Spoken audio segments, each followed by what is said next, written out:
there, just what you see offensively in the first half, and then what changed there in the second half? You know, the one thing we talked about, we wanted to be aggressive, we wanted to run, we wanted to push tempo, we wanted to play quicker. We knew that they did exactly what we've talked about for 2 days, and they do a great job of it. They're zone, they're very active. When you play as much zone as they play, they know how to make the adjustments to what you're doing, whether early we were attacking the middle hard, and we told our guys that they're going to come double from the wings. You put it on the short corner, they're going to double. And we worked hard on trying to catch the ball in a ready position to either pass or shoot it. But, you know, in the first half, you make a couple threes and make your free throws. You have a different feel to the game. But the one thing that we didn't let the fact that we weren't very good on offense in the first half affect our defense. I thought our effort defensively was good throughout for the most part. Gave up offensive rebounds, but some of that had to do with some tough shots that were thrown up, and they come off differently, but you got to give them credit for running those down. And but second half, we started playing the pace that we had talked about that we wanted to play with from the beginning. Yeah, Rick, I don't know if you saw it. There was a big announcement the other day about the SEC and ACC forming a challenge in the coming years here. Just wanted to get your reaction to that news. First time you're hearing it. I learned a long time ago that day-old news is no news, okay? Rob, is that all right? I'm good. Yeah. Well, you know what? Obviously, growing up in this part of the country and understanding the history of the ACC and in the Southeastern Conference, I think is great. I do. I think it's great because you go back and look at one time how many of these two leagues were in. I think it was the Southern Conference many years ago. But the fact that it's more of a regional, I think it's really good. I think it's going to be good for both leagues. I think it's going to be great for TV, fans, everybody, and I'm excited that we're at that point with it. Coach, Julian is doing a lot of things good, but for a freshman to get to the line like he does, did you know that coming in? Did you expect that he would shoot that volume of free throws? You know, we told him down while we were in the Bahamas, we felt like he was driving to get fouled as opposed to driving to score, and he really made a real conscious effort, I thought, in the Southern Cal game. And in the Kansas game, I thought fatigue was a real factor with him. You know, 3 games in 3 days against 3 high-level teams. And I didn't think he was shied away from the stage against Kansas. I just thought he was really tired. But yet, he still was trying those last 2 games there to drive and score, and I thought he was doing that tonight.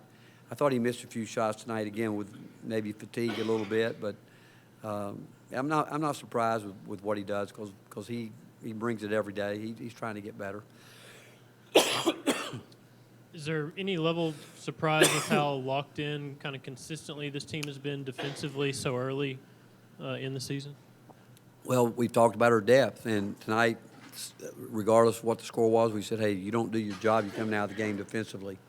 Whether it's a missed free throw block out, whether it's you didn't rebound the ball, whatever it may be, blow-bys, you know, and it wasn't a lot, but we're still trying to get this team to totally understand their roles, and but it's a defensive mentality. We have to have it. I mean, you think about it. I mean, again, we struggled to score tonight, and you got to give them credit for that.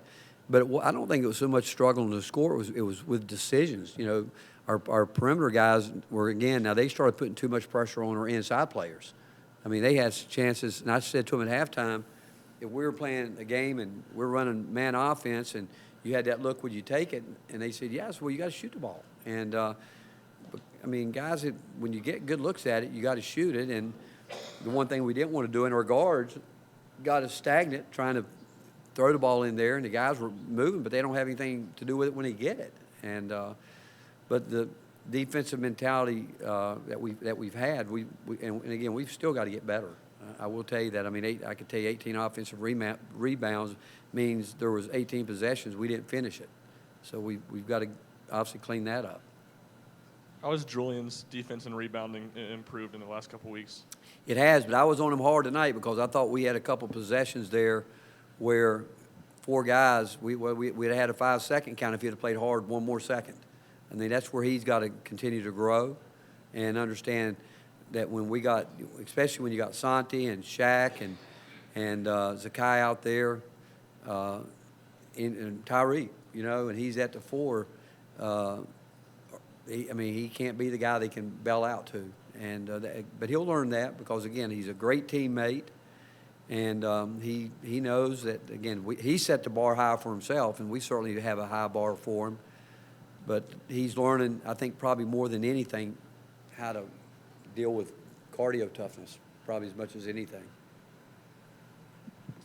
Rick, how difficult is it to sort of coach young people or get them to understand that bad offense doesn't have to mean bad defense too? Or is it as simple as saying if you don't play defense, you're not going to play, or is it more than that? No, I think we talk a lot about how can you affect a game. I mean, we all know, you've been around the game, all you guys have been around. There's some nights you can't make a shot. I mean, it's just the way it is. And some teams I've had, if they didn't make a shot, they struggled. But, you know, you can always impact a game.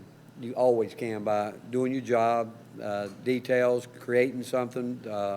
Defensively, you should never have an off night defensively, ever. I mean, that's just mental toughness, paying attention to a scouting report coming in, your mental mindset makeup before the game. I think it's critical how you think from the time, you know, we start our prep, but after we have a walkthrough and as you get ready, that 4 hours period right in there, I think it's critical. And I will tell you, we're around these guys so much, you almost have a really good feel when you feel like they've got it when they have it. And we talked a lot about if we're going to be the team coming into this game that we want to be, we got to continue to raise the bar for us.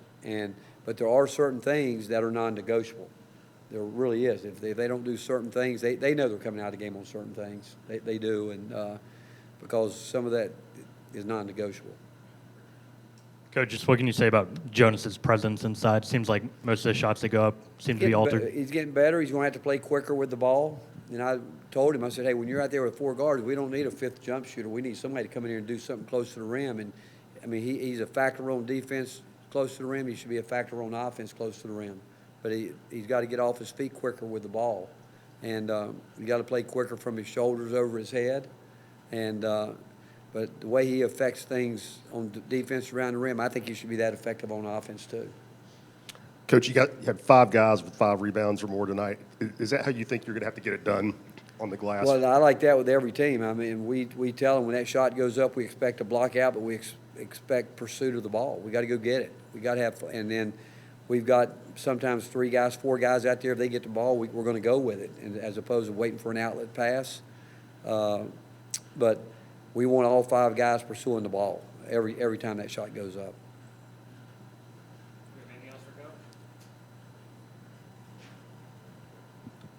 Coach, McNeese State came in this game dead last in free throw percentage in D1 basketball.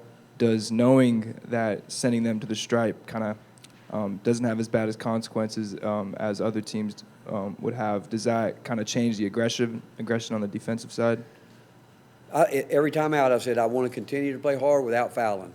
We do it every game. We talk about playing hard without fouling. We don't want to put people on the free throw line. We think we can play hard without fouling, and we think if we can handle the ball the way we should and get our early gap defense set and be ready to make plays there. But again, we don't like to foul, and we're going to do everything we can not to foul, regardless of what the numbers say, whether they're good, bad, somewhere in between. We just want to play hard defensive basketball without fouling. Rick, how important is it for a team to kind of go about its business? And you go from the battle for Atlanta, some of those big games. Everyone knows the Maryland game and the Arizona game coming up. With these 3 games here that you've had, how important is it for guys to kind of keep doing the same thing and taking it seriously? Well, I think it's really, I told BJ, who I thought went in and really tried to play hard tonight, other than the exception he had a chance to go make a play on a ball, he didn't, and gave up a basket. And Tobey, this is a big week for those guys. And those minutes, when we said it, the last 4 minutes when they were in there, we just kept talking about how valuable these minutes are right now. And they better show us they can guard on the defensive end. So we're not concerned about not one of your offense right now. We want to see if you're in tune with what we're trying to get done defensively right now. So I think these games are important for a lot of reasons. I think they're important to see what kind of consistency that we can start developing as a team. And again, our message to them before the game was, are we mentally tough enough to raise our standard within ourselves? Can we look at ourselves and say, how can we get better regardless of who we're playing? And the attitude, I thought the defensive mindset was there. We didn't we weren't as aggressive on the offensive end tonight, especially in the first half, as we should have been. All right, Coach, thank you very much. All right, thank you, guys.